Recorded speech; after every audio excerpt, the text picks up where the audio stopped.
ಬೆಂಗಳೂರು ವಿಶ್ವವಿದ್ಯಾಲಯದ ಜ್ಞಾನಭಾರತಿ ಆವರಣದಲ್ಲಿ 106 ಎಕರೆ ಕಾಡಿನ ಪ್ರದೇಶವನ್ನು ನಮಗೆ ಕೊಡಲಾಗಿದೆ.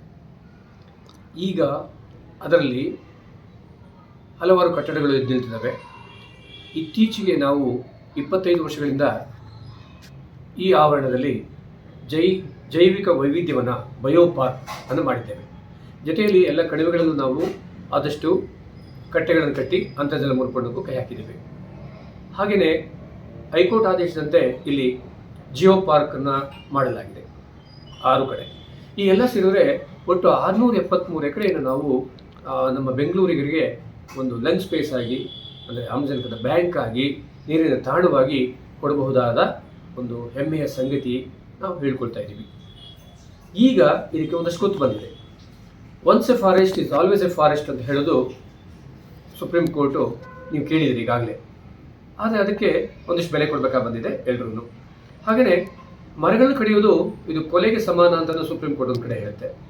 ಹೀಗೆಯೇ ಮಧುರೈ ಶ್ರೀಮತಿ ಅನ್ನೋ ಜಡ್ಜ್ ಅವರು ಮಧುರೈ ಹೈಕೋರ್ಟ್ನಲ್ಲಿ ಅವರು ಕೂಡ ಇದಕ್ಕೆ ಜೀವ ಇದೆ ಅಂತ ಹೇಳಿ ಜಡ್ಜ್ಮೆಂಟ್ ಕೊಟ್ಟಿದ್ದಾರೆ.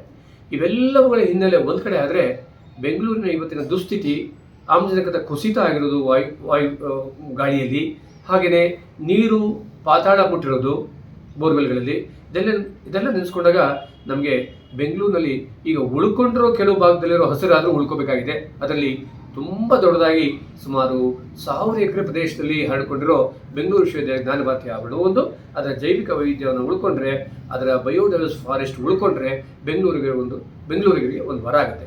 ಆದ್ದರಿಂದ ಈಗಾಗಲೇ UVCE ನಮ್ಮ ಒಂದು ಸಂಸ್ಥೆ ನಮ್ಮದೇ ಆಗಿತ್ತು ಒಂದು ಕಾಲದಲ್ಲಿ. ಈಗ ಅದು ಬೇರೆ ಇನ್ಸ್ಟಿಟ್ಯೂಟ್ ಆಗಿ ಪರಿವರ್ತನೆ ಆಗಿದೆ.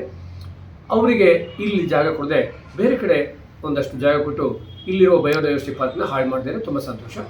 ಹಾಗೆಯೇ ನಮ್ಮ ಆರ್ಕಿಟೆಕ್ಚರ್ ಕೌನ್ಸಿಲ್ ಆಫ್ ಇಂಡಿಯಾ ಅವರಿಗೆ ಮತ್ತಿತರ ಸಂಸ್ಥೆಗಳಿಗೂ ಜಾಗ ಕೊಡಲಾಗಿದೆ. ಈ ಹಿಂದೆ ನೀಡಲಾಗಿತ್ತು. ಅದು ರದ್ದು ಮಾಡಿ ಅಂತ ನಾವು ಭಾಳ ಹೊರಕೊಂಡಿದ್ವಿ. ನಾವು ಎಲ್ಲರಿಗೂ ವಿನಂತಿ ಮಾಡಿದ್ದೇವೆ. ಆದರೆ 4 ವರ್ಷ ಸುಮ್ಮನೆ ಇದ್ದು ಈಗ ಮತ್ತೆ ಅದಕ್ಕೆ ಕೈ ಹಾಕಿದ್ದಾರೆ. ಅದನ್ನು ತಡೆ ಹಿಡಿದ್ರೆ ಅಲ್ಲಿರೋ ಮರಗಿಡಗಳು ಉಳ್ಕೊಳ್ತವೆ. ಮುಂದುವರೆದು ನ್ಯಾಷನಲ್ ಲಾ ಸ್ಕೂಲ್ ಆಫ್ ಇಂಡಿಯಾಗೆ ಈಗಾಗಲೇ ಬಹಳಷ್ಟು ಜಾಗ ಕೊಟ್ಟಿದ್ದು, ಇನ್ನೂ ಒಂದಷ್ಟು ಜಾಗ ಕೊಟ್ಟು ಅಲ್ಲಿನ ಬಯೋಡೈವರ್ಸಿಟಿ ಕೂಡ ಹಾಳಾಗ್ತಾ ಇದೆ, ಅದನ್ನು ಉಳಿಸಬೇಕಾಗಿದೆ. ಹಾಗೆಯೇ PM ಉಷಾ ಯೋಜನೆಯಲ್ಲಿ ನಮ್ಮ ಬಾಟ್ನಿ ಡಿಪಾರ್ಟ್ಮೆಂಟ್ ಅವರಿಗೆ ರಿಸರ್ಚ್ಗೆ ಅಂತ ಒಂದು 50 ಎಕರೆ ಒಂದು ಜಾಗ ಕೊಟ್ಟಿದ್ರು. ಆ ಜಾಗ ಒಂದು ಒಳ್ಳೆ ಫಾರೆಸ್ಟ್ ಕೂಡ ಆಗಿತ್ತು. ಬಹಳಷ್ಟು ಬಯೋಡೈವರ್ಸಿಟಿ ಇತ್ತು. ಆ ಜಾಗವನ್ನು ಈಗ ದೊಡ್ಡ 2 ಕಟ್ಟಡಗಳನ್ನು ಕಟ್ಕೊಳ್ಳಿಕ್ಕೆ ವಿಶ್ವವಿದ್ಯಾಲಯ ಸಿದ್ಧತೆ ನಡೆಸಿದೆ. ಈ ಸಂದರ್ಭದಲ್ಲಿ ನಮ್ಮೆಲ್ಲರ ಕೋರಿಕೆ ಅಂದರೆ ನೀವು ಯಾವುದೇ ಕಟ್ಟಡಗಳನ್ನು ಕಟ್ಟೋಕ್ಕೋಸ್ಕರ ಮರಗಿಡಗಳನ್ನು, ಬಯೋಡೈವರ್ಸಿಟಿನ, ನೀರಿನ ತಾಣವನ್ನು, ಆಮ್ಲಜನಕದ ಬ್ಯಾಂಕನ್ನು ಹಾಳು ಮಾಡದೆ ಬೆಂಗಳೂರಿಗರಿಗೆ ಒಂದು ಒಳ್ಳೆಯ ಕೆಲಸ ಮಾಡಿಕೊಳ್ಬೇಕಾಗಿದೆ ಎಲ್ಲರೂ ಸೇರಿ. ಹಾಗೆಯೇ ಅಭಿವೃದ್ಧಿ ಬೇಡವಾ ಅಂತ ಒಂದು ಪ್ರಶ್ನೆ ಬಂದಾಗ ಖಂಡಿತವಾಗಿ ಅಭಿವೃದ್ಧಿ ಬೇಕು. ಅದನ್ನು ಈಗಾಗಲೇ ನಾವು ಒತ್ತುವರಿ ಸಂಬಂಧ ನ್ಯಾಯಾಲಯದಲ್ಲಿ ಮೊಕದ್ದಮೆ ನಡೀತಾ ಇದೆ, ಭೂ ಕಬಳಿಕೆ ನ್ಯಾಯಾಲಯದಲ್ಲಿ. ನಾನೇ ಅದನ್ನು ಒಂದು ರಿಪೋರ್ಟ್ ಕೊಟ್ಟಿದ್ದೆ. ಅದನ್ನು ಸ್ವಯಂ ಪ್ರೇರಿತ ದೂರು ದಾಖಲು ಮಾಡಿಕೊಂಡಿದೆ. ಈಗ ವಿಶ್ವವಿದ್ಯಾಲಯ 75 ಎಕರೆ ಹೋಗಿದೆ ಅಂತಲೂ, ಎನ್ಕ್ರೋಚ್ ಆಗಿದೆ ಅಂತಲೂ ಹೇಳಿದೆ. ಅದನ್ನು ಬಿಡಿಸ್ಕೊಂಡ್ರೆ ಅಲ್ಲಿ ಹೊಸ ಕಟ್ಟಡಗಳನ್ನು ನಿರ್ಮಿಸ್ಕೋಬಹುದಾಗಿದೆ. ಹಾಗೆಯೇ ಮುಂದುವರೆದು ನಮ್ಮಲ್ಲಿ ಅತಿ ದೊಡ್ಡದಾದ ಬಿಲ್ಡಿಂಗ್ಗಳಿದ್ದಾವೆ. ಸುಮಾರು 3000, 4000, 8000 ಸ್ಕ್ವೇರ್ ಮೀಟರ್ ಅಗಲದ ಬಿಲ್ಡಿಂಗ್ಗಳಿಗಾಗಲೇ ನಮ್ಮಲ್ಲಿ ಇದ್ದಾವೆ.